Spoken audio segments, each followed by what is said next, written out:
દરેક નીતિની સામે કાયદાની રીતે ઊભો રહેતો SSK ન્યૂઝ ચેનલ। સુરતમાં 11 વર્ષની શાળાને સ્કૂલે મૂકવા જતા રિક્ષા ચાલક દ્વારા બળાત્કાર ગુજારાયો હોવાની ઘટના બનતા અટવા પોલીસે નરાધમ રિક્ષા ચાલકને ઝડપી પાડ્યો હતો।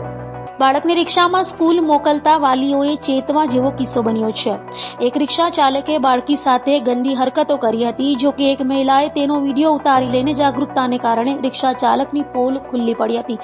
જેમાં વાત એવી છે કે નરાધમ રિક્ષા ચાલક અખ્તર રજા મુનિયાર 11 વર્ષની છાત્રાની છેડતી કરતો હતો અને રેપ કરતો હોય એક જાગૃત મહિલાએ રિક્ષા ચાલકનો વિડીયો બનાવી દીધો હતો।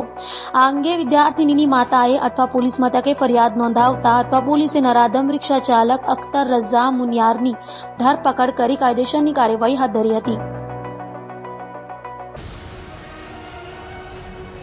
દરેક નીતિની સામે કાયદાની રીતે ઊભો રહેતો SSK ન્યૂઝ ચેનલ।